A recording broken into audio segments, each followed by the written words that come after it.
Next topic देखते हैं अपन, सुनना पहले अपना जो मैक्रो और माइक्रो न्यूट्रिएंट का जो टॉपिक कंप्लीट हुआ ना, ठीक है, उसके बाद अपन ये देख लेते हैं कि प्लांट में जो मिनरल्स है ना उनका एब्जॉर्प्शन किस तरीके से होता है, और दूसरा इनका एब्जॉर्प्शन है ना, इनकी डेफिशिएंसी कैसे शो करता है, एब्जॉर्प्शन डेफिशिएंसी कैसे शो करता है, उसके बारे में पढ़ रहे हैं, सुनना, ठीक है।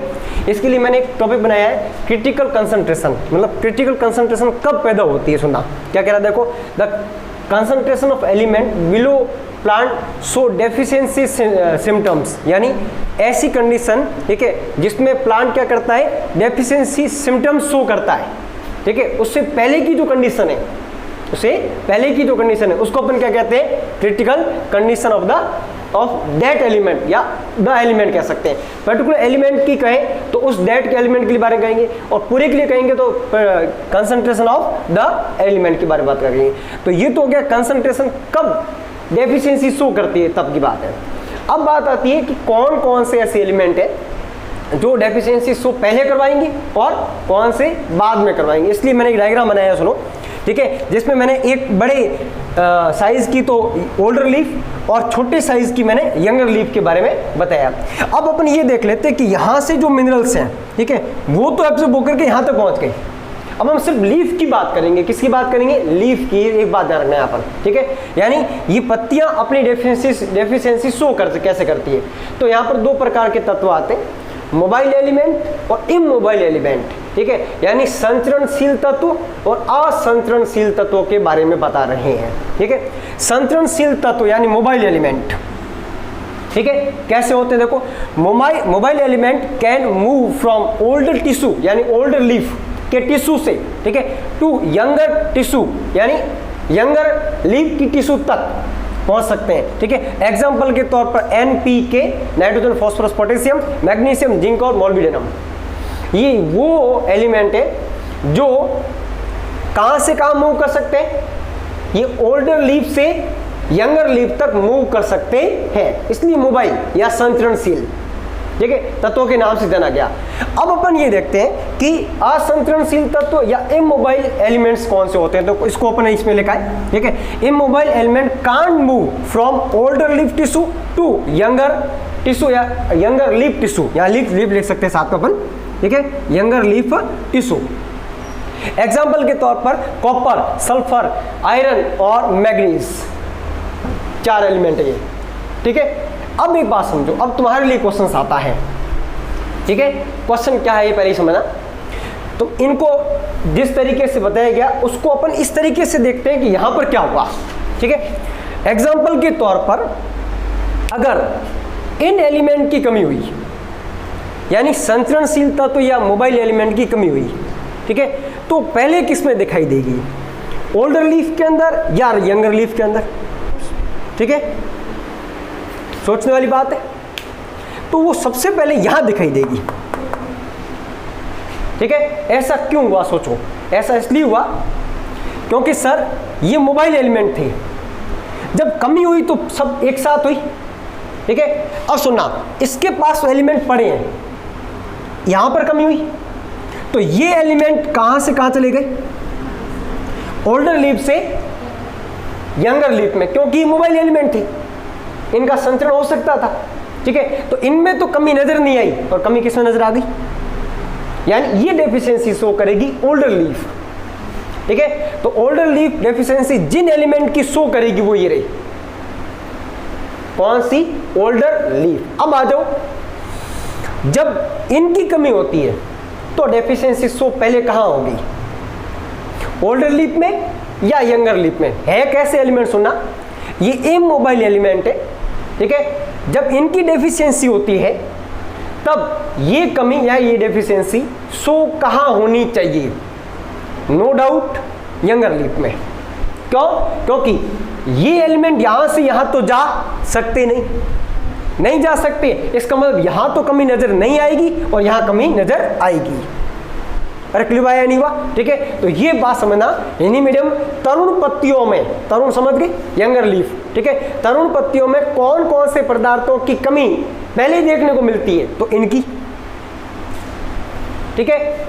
ओल्ड लीफ या पुरानी पत्तियों में पहले, ठीक है, किन तत्वों की कमी देखने को मिलती है, तो ये तत्व, ठीक है, अग्रस्त कलिका के अंदर, ठीक है, 2 एलिमेंट है, अग्रस्त कलिका के अंदर 2 एलिमेंट है, ठीक है। ये अग्रस्त कलिका के एलिमेंट जो है वो कैल्शियम और बोरॉन, ठीक है।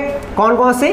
कैल्शियम और बोरॉन, यानी जो सबसे आगे वाली कलिका होगी, ठीक है, उसके अंदर ये 2 एलिमेंट अपनी कमी या फिर डेफिशिएंसी शो करते हैं। इनमें 2 नाम है, कैल्शियम और बोरॉन। अरे क्लियर, ठीक है। तो ये तो अपन को ये समझ में आया कि व्हाट इज क्रिटिकल कंसंट्रेशन और what is mobile element, what is immobile element, ठीक है, how the deficiency show in older leaf and younger leaf.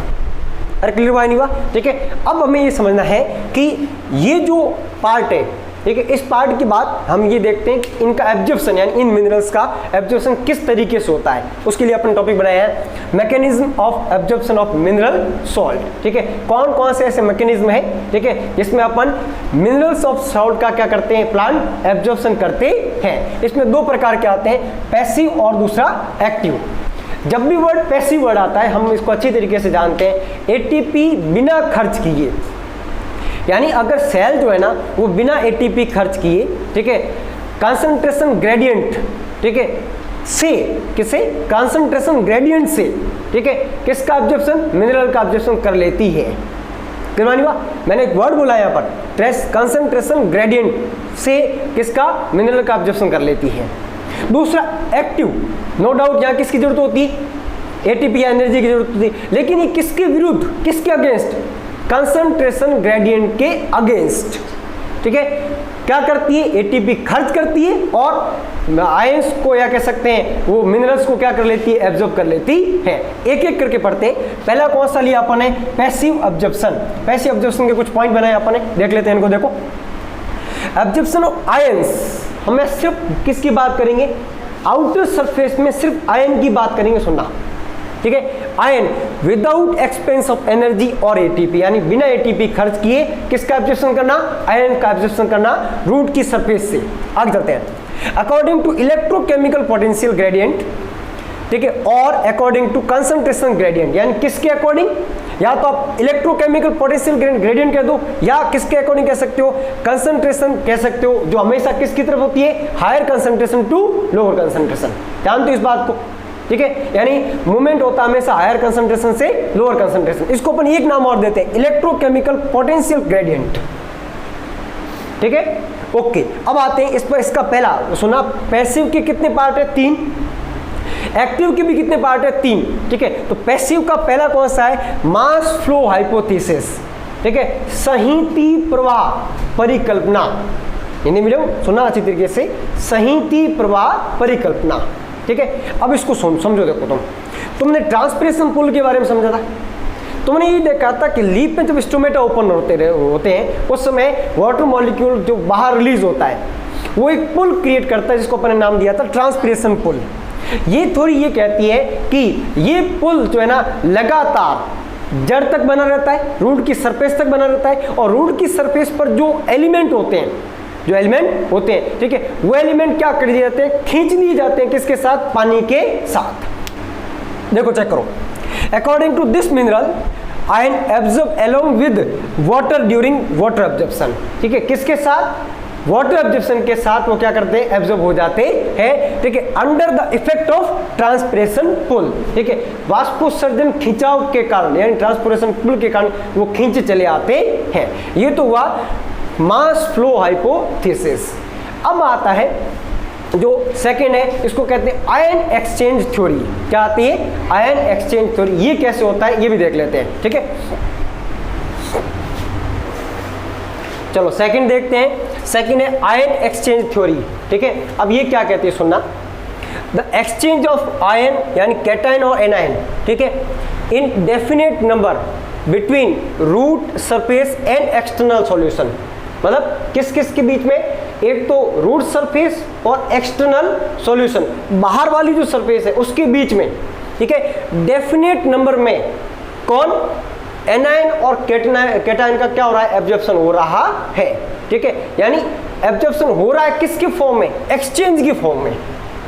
रखलिए, ठीक है। अब अपन को ये टर्म अपन को ये कहती है, क्या कहती है, जैसे अपन ने एक सरफेस बनाई, ठीक है, ये सरफेस अंदर की तरफ और ये सरफेस बाहर की तरफ, ठीक है। तो सुनना, अपने पास है एक तो रूट सरफेस और एक्सटर्नल सॉल्यूशन, ठीक है। तो अपन ऐसा करते हैं, इसको तो अपन ने बनाया रूट सरफेस, ठीक है। किसको? इसको रूट सरफेस मान लिया, इसको अपन ने मान लिया एक्सटर्नल सॉल्यूशन, ठीक है। अब ये कहता है कि एक्सचेंज होता है किसका?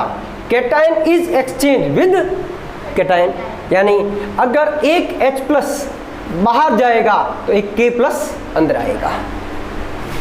अरे क्लियर नहीं हुआ, ठीक है। अगला कह रहा है एनायन एक्सचेंज विद एनायन, मतलब अगर OH आउटर सॉल्यूशन में जाएगा तो Cl माइनस रूट के अंदर एंट्री कर जाएगा या रूट की सरफेस में एंट्री कर जाएगा। मामला क्लियर नहीं हुआ, ठीक है। इसको अपन ने बोला क्या? Ion exchange theory. ये तो अपनी किताब ने बताई, बट इस बात को समझने के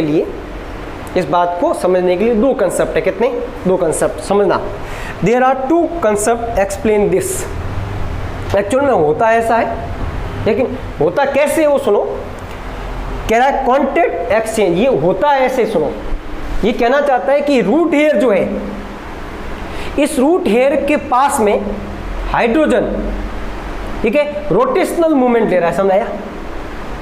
लेकिन H प्लस आयन के फॉर्म में, इसलिए कौन सा मूवमेंट ले रहा है? रोटेशनल मूवमेंट ले रहा है। इसके ही कांटेक्ट में एक और आयन है जिसका नाम क्या है? Potassium ion. यहां पर सुनना, कैटायन कैटायन है, क्या है? कैटायन कैटायन, ठीक है। रोटेशनल मूवमेंट ले रहा है, लेकिन ये किसके पास में? क्ले पार्टिकल के पास में। अब क्या होता है, जब ये मूवमेंट लेता है, ठीक है, तब ये अपनी सरफेस को चेंज करता है। तो क्या हुआ? देखो हुआ क्या कि K प्लस किसकी सरफेस के पास आ गया? रूट एयर की सरफेस के पास आ गया, और H प्लस कहां आ गया? क्ले पार्टिकल के पास में आ गया। इस कंडीशन में अब अंदर कौन एंट्री कर जाएगा? K प्लस एंट्री कर जाएगा। अरे मामला क्लियर नहीं हुआ, ठीक है। तो समझ के कॉन्टैक्ट एक्सचेंज, जो जिसकी कांटेक्ट में होता है वो उसको आपस में क्या कर लेता है? एक्सचेंज कर लेता है, ठीक है। समझ में आया या नहीं आया? ठीक है, ओके। अब सुनो, कार्बोनिक एसिड एक्सचेंज, ये क्या होता है? सुना, ये एक थ्योरी, ये थ्योरी क्या कहती है? सुनो, ये थ्योरी ये कहती है कि रूट हेयर जब क्या करेंगे? रेस्पिरेशन करेंगे। रेस्पिरेशन के थ्रू क्या बनती है? CO2, और जब ये CO2 बाहर निकलती है, चलो सुना, रेस्पिरेशन में CO2 बनती है, ठीक है। CO2 जब बाहर निकलती है तो ये वाटर के साथ रिएक्शन करके H2CO3 मतलब कार्बोनिक एसिड बनाती है। अरे क्लियर? ये कार्बोनिक एसिड डिकम्पोज होता है H प्लस और HCO3 माइनस में, ठीक है। अब क्ले पार्टिकल के पास में जो K प्लस रोटेट कर रहा है रोटेशनल मूवमेंट के अंदर, ठीक है, ये क्या करता है? इसके साथ बॉन्डिंग करता है, ठीक है, और क्या बना देता है? K plus plus HCO3 minus, ठीक है। और ये किसके पास चला जाता है? इस सरफेस के पास में आ जाता है, ठीक है। अब इस सरफेस के पास में आने पर K प्लस क्या होगा? इसके अंदर एंट्री कर जाएगा। मामला क्लियर हुआ? K प्लस पहले दूर था, ठीक है, उसको दूर को लाने का काम किसने किया? HCO3 माइनस ने किया, पास में लाने का काम। मामला क्लियर हुआ या नहीं हुआ? ठीक है। इस तरीके से इसको अपन क्या नाम दिया? Carbonic acid exchange. अब ये दोनों थ्योरी अपनी RBC बुक में नहीं दी हुई है, ठीक है। अपन को समझना पड़ेगा कि एक्चुअल में हुआ कैसे है।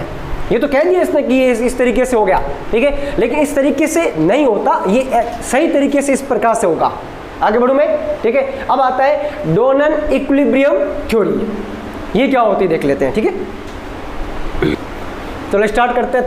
थर्ड है डोनन इक्विलिब्रियम थ्योरी, ठीक है, या डोनन साम्यावस्था सिद्धांत, ठीक है।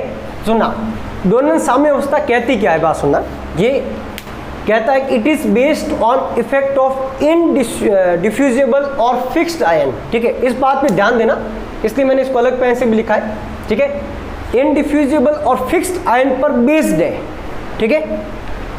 अनलाइक डिफ्यूजिबल आयन, किसकी तुलना में?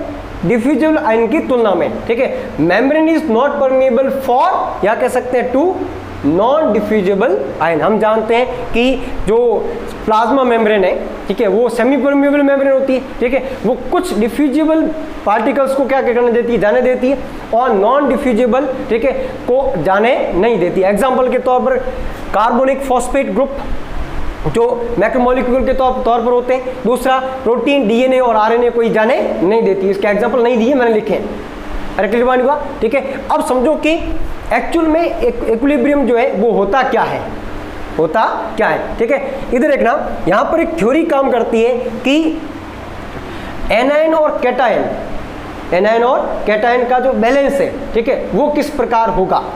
ठीक है, वो देख लेते हैं। आप सुनो, अपन ये समझते हैं सबसे पहले कि मेम्ब्रेन के दोनों तरफ, मेम्ब्रेन के दोनों तरफ आयन है। ठीक है, इसमें ये जो आयन है ये फिक्स्ड है। ठीक है, यानी इनडिफ्यूजिबल आयन ये कौन है, 1 2 3 4 5 6 7 8 9, मैं कितने बनाई, 9। ठीक है, अब ये डिफ्यूजिबल है, ये भी डिफ्यूजिबल है और ये भी डिफ्यूजिबल है। ठीक है, इनको अपन ने क्या माना, सुनो, इनको अपन ने ये माना कि ये तो क्या है, K+, ठीक है, ये क्या है, K+, यहां पर भी कितने 9 और यहां पर भी कितने 9। ठीक है, यहां पर अब ये एनायन हुआ या कैटायन हुआ, ये कैटायन हुआ, ये कौन है, एनायन, यानी Cl-, और ये भी क्या माना मैंने, एनायन। ठीक है, माइनस के फॉर्म में, ये भी कितने 9 और ये भी कितने 9, यानी अभी ये इक्विलिब्रियम यानी साम्य अवस्था के अंदर है। मामला क्लियर हुआ या नहीं हुआ? ठीक है, इस कंडीशन में अपन ने पहला डायग्राम ये बताया कि फिक्स्ड कौन से, डिफ्यूजिबल कौन से और नॉन डिफ्यूजिबल कौन से हैं। क्लियर हुआ नहीं हुआ? ठीक है, यानी विसरणशील कौन से और अविसरणशील कौन से हैं। ठीक है, फिक्स्ड जो होते हैं वो क्या होते हैं, ठीक है, अविसरणशील होते हैं, नॉन डिफ्यूजिबल होते हैं। ये कंडीशन समझ आई। अब अपन ये देखते हैं कि यहां पर क्या हुआ, यहां पर क्या हुआ। ये कहना चाहता है कि इसका और इसका मल्टीप्लिकेशन, इसके और इसके मल्टीप्लिकेशन के बराबर होना चाहिए। सुनो, ठीक है, आउटर सरफेस के कैटायन और एनायन, ठीक है, का मल्टीप्लिकेशन, ठीक है, इधर देखो, कैटायन और एनायन, ठीक है, is equal to inner surface पर मल्टीप्लाई किसके बराबर होगा, कैटायन और एनायन के बराबर होना चाहिए। ठीक है, अब एक बात समझो, इस मेम्ब्रेन में हमें ये डिफ्यूजिबल नजर आ रहा है, ये डिफ्यूजिबल सब नजर आ रहा है कि अगर ये एक आएगा तो ये एक बाहर आ जाएगा, समझे? ठीक है, लेकिन यहाँ कंडीशन अलग है। यहाँ कंडीशन ये कह रहा है कि ये तो डिफ्यूजिबल है और ये इनडिफ्यूजिबल है, ये फिक्स्ड है। अब क्या होता है कि यहां से एक Cl इसके अंदर आता है, आता है। ठीक है, तो हम बात करते हैं कि सर जो K+ है और Cl- है, ठीक है, वो आउटर सरफेस पर और इनर सरफेस पर क्या होते हैं, ये आउटर और इनर, समझ गए? ठीक है, चेक करो कि यहां पर हम बात करते हैं कि आउटर पर ये कितने हैं, 9, यहां पर भी कितने हैं, 9, चेक करो। ठीक है, अब इसमें से एक यहां गया तो ये कितने हो गए, 8 और ये हुआ 1, क्योंकि तो फिक्स है, बाकी वाले तो, अरे समझ ना, बाकी वाले को क्या माना है, फिक्स, वो तो जा नहीं सकते ना। तो यहां पर अब ये चेक करो, इन दोनों का मल्टीप्लाई और इन दोनों का मल्टीप्लाई बराबर है, नहीं है ना, तो ये इक्विलिब्रियम नहीं है। अब ये दोनों ये कहता है कि ये तब तक एक्सचेंज होगा जब तक क्या नहीं हो जाए, मामला गिरवानी हुआ। ठीक है, अब पहली कंडीशन अपन को ये समझ में आई कि ऐसा नहीं हो सकता। तो सर क्या हुआ, यहां से एक और गया तो कितने हुए, 7, तो यहां कितने हो गए, 2 हुए या नहीं हुए। ठीक है, अब एक बात समझो, पहले ये समझना, जब यहां पर 8 और यहां पर 1 था तो यहां पर माइनस ज्यादा हो गई, अरे हुए या नहीं हुए। ठीक है, माइनस ज्यादा होने से, ठीक है, प्लस बढ़ेंगे, अरे किधर हुआ या नहीं हुआ, ये पहली कंडीशन थी। अब दूसरी कंडीशन मैंने बोली, एक और गया तो 7 और 2 हुई, बताओ यहां क्या होगा, 7 और, अरे किधर हुआ या नहीं हुआ। ठीक है, अब यहां पर एक और जाता है, यहां से अभी इक्विलिब्रियम नहीं हुआ, चेक करें इक्विलिब्रियम हुआ या नहीं हुआ। ठीक है, 7 7 जा और 11 to 2 22 बराबर नहीं है ना। ठीक है, क्या हुआ, यहां से एक और गया तो ये कितने हो गए और ये कितने हो गए, 3, और यहां अब ये प्लस माइनस है, इसके कारण प्लस खींचेगा। ठीक है, प्लस खींचेगा तो यहां कितने हुए, 6 और यहां कितने हुए, 12, मल्टीप्लाई करो तो 6 6 जा और 12 into 3 बिल्कुल। ठीक है, ये 36 और ये भी 36, इसी को क्या बोला, डोनम इक्विलिब्रियम।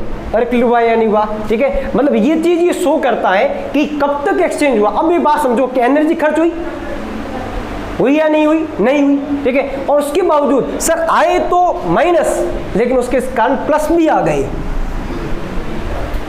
आए तो माइनस, लेकिन आए प्लस के माइनस के कारण कौन आ गए, ठीक है। अब एक बात समझो कि सर यहां पर इक्विलिब्रियम था, यहां पर इक्विलिब्रियम था, क्या यहां पर इक्विलिब्रियम है, यहां पर इक्विलिब्रियम है, चेक करें, ठीक है। इधर देखना, यहां पर ठीक है, यहां पर ये कितने रह गए 6, ठीक है, और यहां पर ये कितने रह गए 6, अरे क्लियर, ठीक है। 6 और 6 कितनी हुई 12 हुए या नहीं हुई, कितनी हुई 12, ठीक है। और अब इसको चेक करो कि सर ये 9 तो फिक्स थे, 9 तो फिक्स थे, ठीक है। 9 + 3 कितने आए, अरे क्लियर हुआ या नहीं हुआ, कितने आए 12, ठीक है। अब 12 की पोजीशन इसकी भी है वैसे देखा जाए तो, ठीक है। तो ये समझो कि ये चीज बराबर है या नहीं है, ये चीज भी बराबर है, इसका मतलब इसकी इंपॉर्टेंस पता लगती है अपन को। देखो एक्सप्लेन क्या कहता है, एक्सप्लेन पैसिव डिफ्यूजन, ये सही तरीके से किसको एक्सप्लेन करता है कि इसमें कोई एनर्जी खर्च नहीं हो रही। दूसरा also explain accumulation of element against the concentration, concentration के अगेंस्ट, ठीक है, दोनों देखो बराबर होती है भी, ठीक है, Cl आ रहा है, ठीक है, क्या हो रहा है अगेंस्ट भी एक्युमुलेशन हो रहा है, ठीक है। और यहाँ पर ऑस्मोटिक इक्विलिब्रियम, ठीक है, को आयोनिक बैलेंस, यहाँ पर नो ऑस्मोटिक बैलेंस, या कह सकते हैं इक्विलिब्रियम, यहाँ पर किसी प्रकार का ऑस्मोटिक बैलेंस हो रहा है क्या, ठीक है। ऑस्मोटिक बैलेंस कहाँ हो रहा है बता समझो, ठीक है। यहाँ पर K+ बढ़ गई, बढ़े नहीं बढ़े, ठीक है, यहाँ पर Cl- बढ़ गई, तो क्या ये बराबर हो रहे हैं क्या, नहीं हो रहे, ठीक है। यानी ऑस्मोटिक इक्विलिब्रियम ना वो पॉसिबल नहीं है, उसके बावजूद यहाँ पर पैसिव एब्जॉर्प्शन हो रहा है, और ये कौन शो करता है, डोनर इक्विलिब्रियम शो करता है, अरे क्लियर। अब आरबीसी बुक में ये चीज नहीं है, क्लियर बानी बात, ठीक है। हमें उससे याद करने वाली टॉपिक तो है कि उसने लिख दिया इनडिफ्यूजिबल और फिक्स के कारण होता है, लेकिन कैसे होता है समझ आया नहीं है, ठीक है, ओके।